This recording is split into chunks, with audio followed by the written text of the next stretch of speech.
morning. How you doing? All right. Hope you're having a good day. This is going to be a short clip, but I just have to read this quote first. So this came from, I was looking on the website of the Church of Scientology and reading the blogs underneath it, and just the comments that people were making about the church. And I came across this one, and it's just, I just can't stop reading it and thinking about how sad it is. And the man's name is Sean. So this is what Sean said on the blog. He says, "Well, they have to call my ex-wife since she has all my money. Truthfully, at this point, I really don't care who has power over me. I'm sure they can't do any worse than I'm doing. You got to pick something, and I really enjoy sci-fi. I would pray to the God of shoelaces at this point if I could do it with a smile. Life's really what you make it, and I made a mess that I can't seem to clean up on my own." Wow. And I think about that quote, and then I look in the Bible, and I see what God, the God of the Bible, the one who's reaching his arm out to every person, says. And I look at Isaiah chapter 5 and the first line of it, and it says, "Now will I sing to my well-beloved, a song of my beloved touching his vineyard." What an amazing difference. You have a man here that said he would pray to the God of shoelaces if he could do it with a smile. And the God that we serve says, "I will sing to my well-beloved." Now, if you was to read Isaiah chapter 5 right now, all the way through, you could argue that this doesn't apply to us. But I believe this book is supernatural, and I believe that every part of it is applicable to us in a devotional way. I believe it has a prophetic, I believe it has a doctrinal, but I also believe it has a devotional. So I believe that this passage can be applied to us, to our life. I believe that God would say now, and the beauty of this book is that there's no error. No error.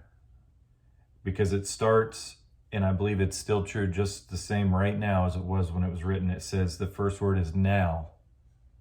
I think of how the Bible says today is the day of salvation. This says, "Now will I sing to my well-beloved." There's so much there. Like, the fact that God calls us even his child is an amazing thing, right? And hard to even fathom that we could be God's child. The fact that he loves us is really hard to believe. Takes it to another level, like the God of the universe loves me. But then you just got to keep building off of that, because it's not just that, because he actually doesn't just call us his child or the one he loves. He says, "My well-beloved." And then on top of that, he says, "I will sing a song to my well-beloved."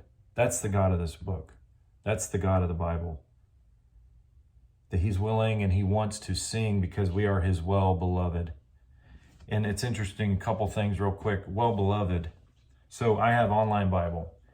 And according to Online Bible, you put a search word in and you search it, and then it brings up every one of those in the Bible. So a couple cool things here. First of all, interesting that almost every passage, so there's 5 passages that mention the word well-beloved that I can find, 5.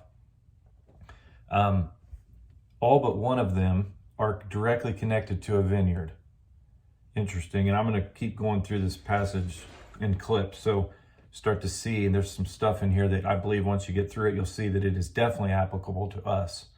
But well-beloved is almost always connected to a vineyard, and if it's not directly connected to a vineyard in the wording, then it's mentions of fruit in the passage. So really, it's really fair to say that well-beloved and vineyard are directly connected. One of the passages in Mark, and it's a parable, and it talks about a vineyard, and it says his firstborn son, which is a picture of God and Jesus, but it's a parable, so it talks literal. And it mentions the vineyard directly, and it mentions well-beloved. And the other thing that I think is amazing is that in the Bible, and like I said, two things. First of all, I believe the Bible is absolutely supernatural, and I believe there's not one thing out of place. And I believe there's so many layers to it that we could just keep digging and finding fascinating things about this book. So I believe that, and also I believe that there's a reason why when you search the word well-beloved in the King James Version Bible, you only find the word well-beloved 6 times. And you say, well, okay, cool. 6 times. No, that's more important. There's some significance there because the Bible's also big on numbers. And if you study the Bible, you'll understand that the number 6 is the number of man.